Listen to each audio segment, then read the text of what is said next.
Alright, today we're going to change out some cam chain tensioner shoes. I've got one that's wore out pretty good. Figured this would be a good opportunity for me to show y'all how to do it, and do it the easy way without all the fancy special tools and stuff like that. So the first thing I've got to do is go ahead and loosen up my exhaust so that I can get it lifted up to get the cam cover off. You may or may not have to do that.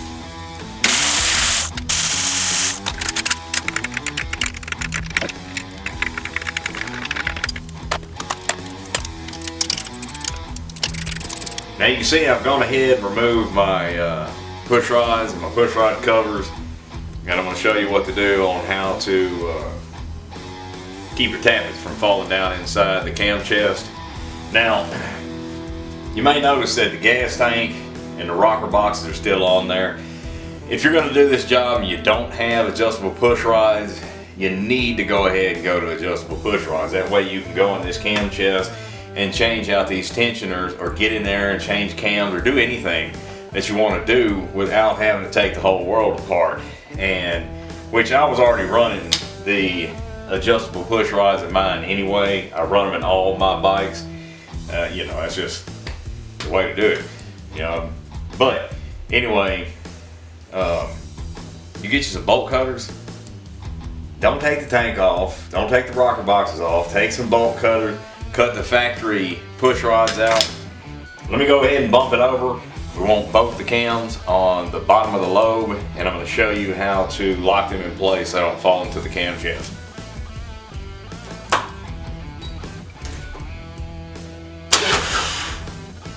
Well, that was lucky.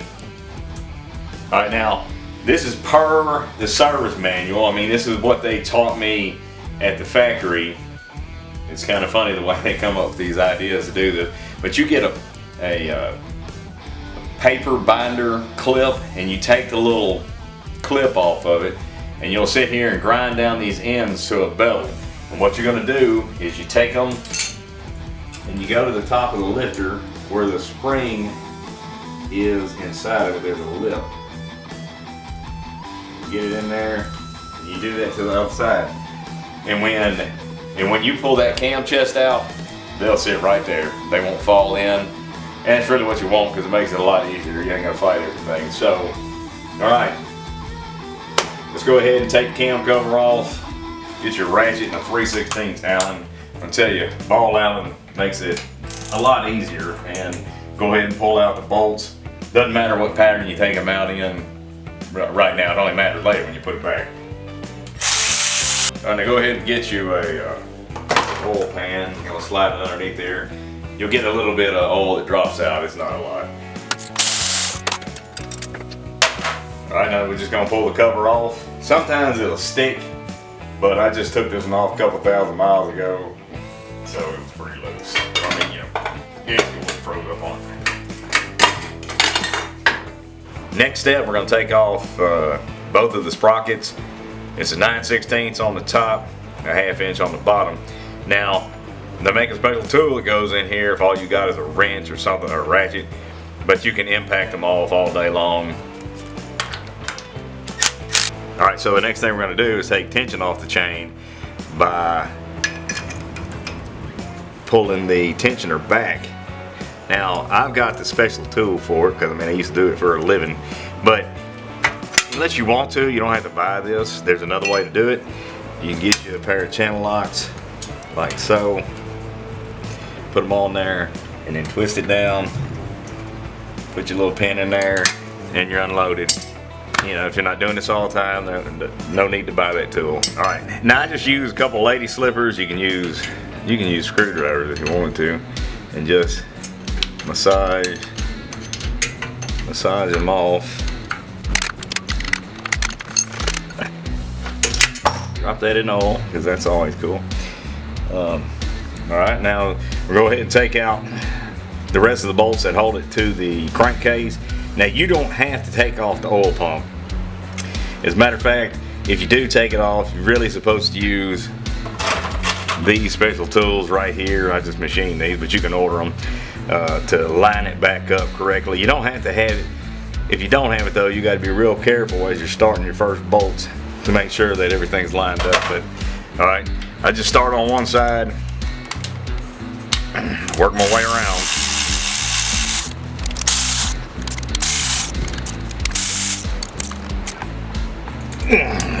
I'll use that key on it. Look at that. That Psycho gasket shoe has almost no wear on it. The same amount of miles on it. Let me get a key.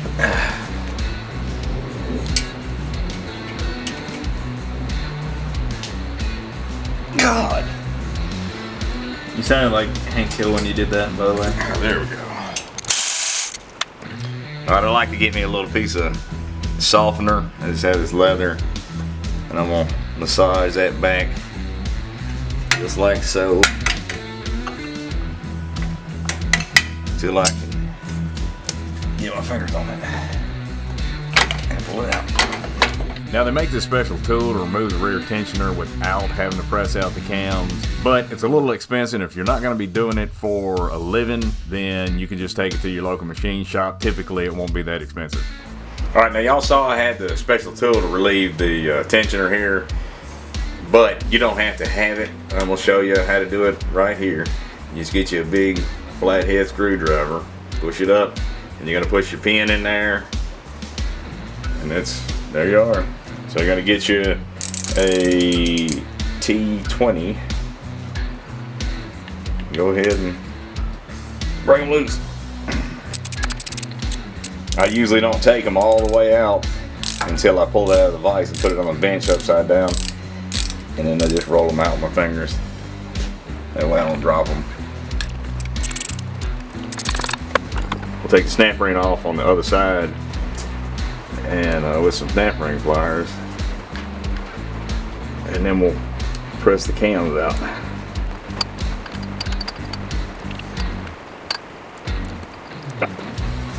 Flip it over.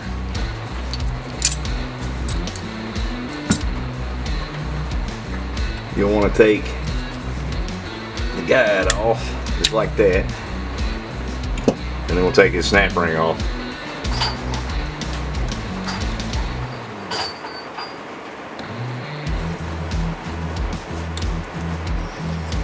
Alright, now we go press it out. If you don't have a press or have access to a press, you can take it to your local independent motorcycle shop or machine shop, or even Harley. It's usually not much to just pop them out for you and pop it back in. But anyway, if you don't want to do that, you can get a bottle jack. I've done this before in the past before I had tools. So let's go ahead and press them out.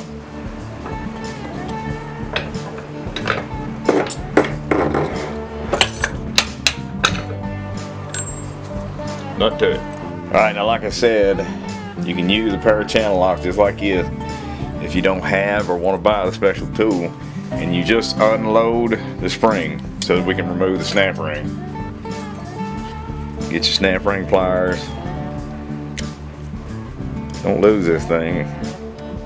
But if you do, it's the exact same size as the one that holds the pin on your brake and clutch lever. This is a factory Harley-Davidson cam shoe, or tensioner. This is the whole thing.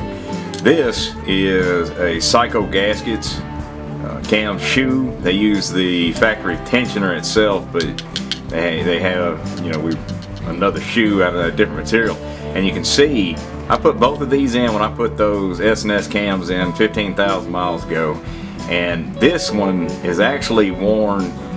They say if it's worn halfway in the service manual, it's time to replace them, or it's showing signs of cracking.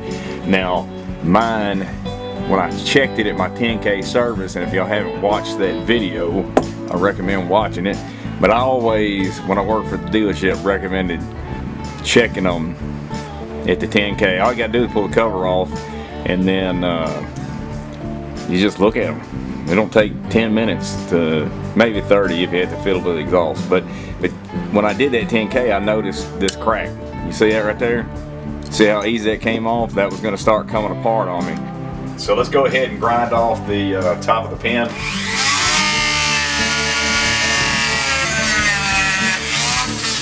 Drive out the pin. Okay, now you want to make sure that the flat side is on the side that the spring is pointing up, because you got the groove on the other side for this, the rebound spring. You just take your pin like so, and you set it right on, you know, right here. Start mushrooming it out. There it is. Now we can go put it in. All right, we're gonna put it on there. Make sure this here, the spring goes through this hole right here. Slide it back on. We'll go ahead and put our snap ring on.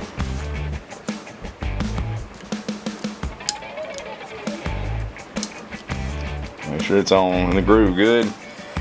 Then we're gonna load the spring again. Go ahead and put your pin back in. And let's go press the cams back in. Now you want to line up your timing marks just like that.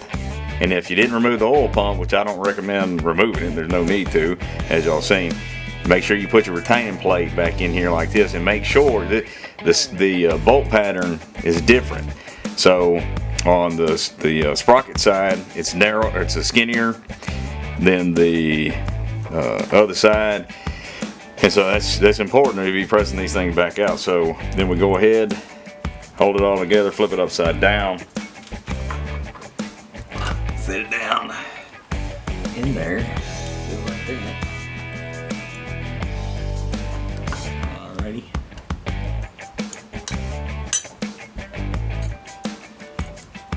Like I say, you're gonna make sure that retaining plate on the other side stays up in the groove of that cam.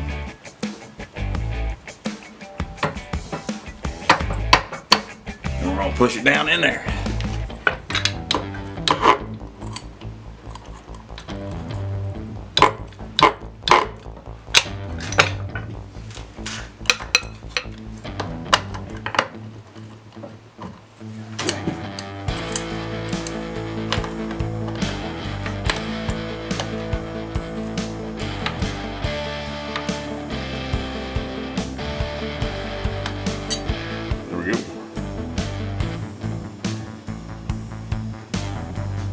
Just keep checking the retaining plate, make sure it's in the groove. Press it on down. That's it. Now you're gonna put a little bit of blue Loctite on your retaining plate bolts. Go ahead and run them in. We're gonna torque these down to 20. The book calls for 20 to 30 inch-pounds. I've always done it at 20, never had an issue. Make sure you put your guide back on and snap ring for the cams back in there. You want to keep this spring unloaded to make it easier to line up with the inner bearings. Now, it's a good opportunity while you're in the chest to check your inner bearings, make sure there's no roughness. Look at your O-rings, look at the oil pump O-ring. Also, you want to check this, the return screen, make sure there's no metal or debris in it. Put that back in, and now we'll put it in there.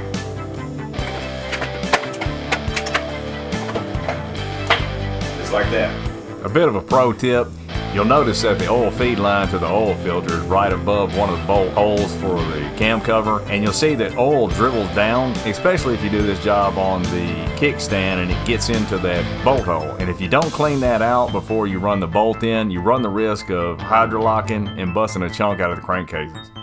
All the 1/4 inch stuff on a Harley is 90 to 120 inch-pounds, but go ahead and brush the old Loctite off of them. Kind of clean them up. And you're going to install some 242 or 243 blue Loctite. And then we're going to torque them down in a pattern.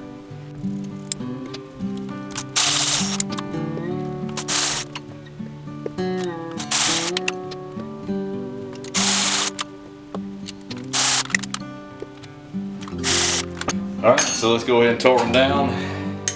We're going to, like I said, the torque value is between 90 and 120 inch-pounds. I'll run it at 110. A little bit on the high side because of the extension that I'm using, or not extension, but the long ball Allen. Alright, this is number one.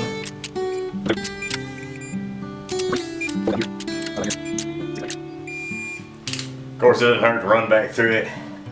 Just double check them. You got to go ahead and put your spacer back on your sprocket side of the cam.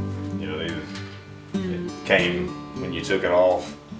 And I'm gonna clean up the sprocket. And the pinion sprocket. Your chain. Alright, now we're going to go ahead and put the sprockets on. You want to make sure you line up your timing marks, and just like that. And once they're in there like that, it doesn't matter. They're always, it's just like if it was on the bike. And so you got them lined up. I'm going to show you the way that I did it back when I worked for the dealership. I did it to thousands of bikes, and it works. There's many ways to do something, but you can also, if you don't want to do it like this, you can pull the primary and use the compensator nut to bring it up the top dead center. Or you can jack it up, keep it in gear, use your wheel, bring it up the top dead center. It doesn't matter, just as long as you make sure all the timing is correct. So I take it and I start the bottom sprocket just a little bit. And then I'm holding on to the top. Now it's keyed. It's got a little keyed spot. And I take the bolt and I hold this in tension. And it falls right in just like that. Alright, so there it is. Now, the next thing we're going to do, we pull this back out. Right now, I got my red Loctites and install the sprocket bolts. Go ahead and unload load the chains. I am going to use the tool for this, but I might have a bit of a problem. Looks like my pin rotated on it, but that's alright. That. Now, I could just change it on that, but I don't need a smacking chain. Okay. Now, the first thing you want to do,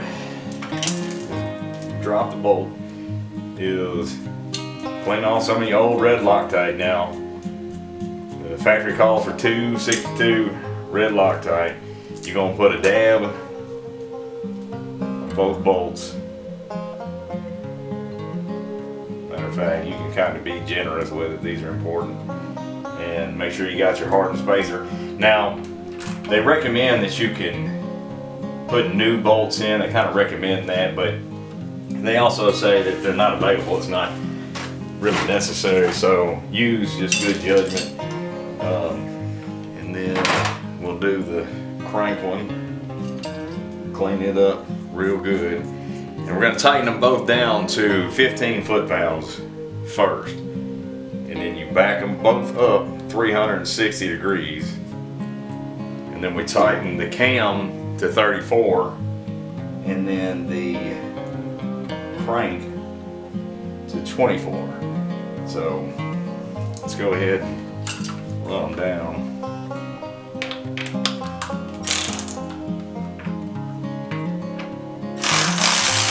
Now we got to run in, and we're going to do the 15 foot-pounds first.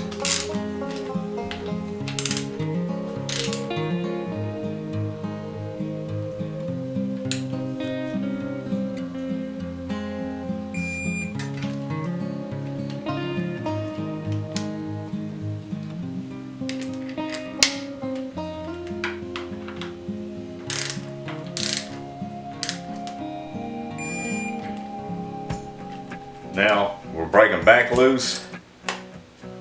We're going to go 360 degrees. I'm going to get my T handle so I'm a little bit more precise about my 360.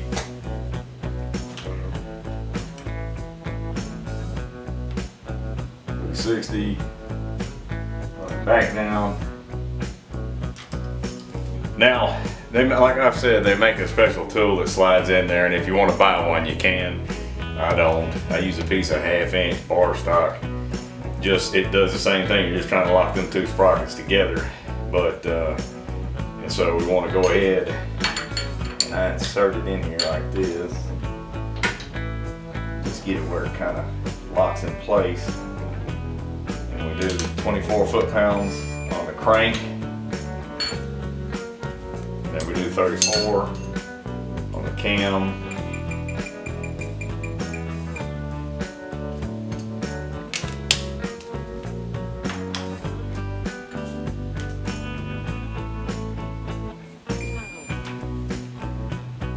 just like that. Alright, so now it's time we're going to get a new gasket, put the cam cover on, and then we can reinstall our push rods. Now, your adjustable push rods, or the thread pitch on them, each different brand is going to be a little bit different. Some are the same, but you know, whatever brand you got, adjust them according to what the instructions say. Mine is 4 revolutions once I take 0 lash. Put your gasket on, put your cover back on.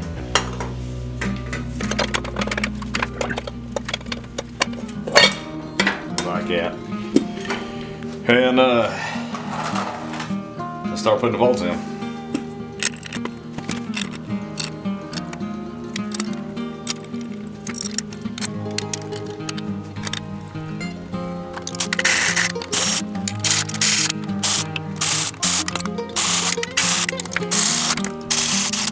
And then we're going to torque them down in a sequence, and once again we're going to do 110 foot-pounds.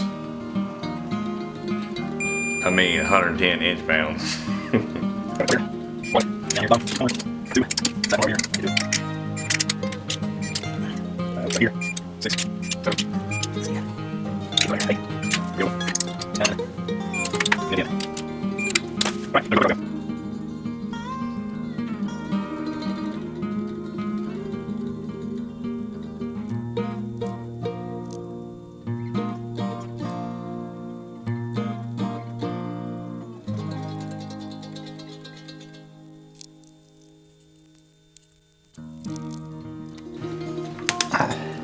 Alright, now as you've seen, wasn't nothing to that. It was quick and easy.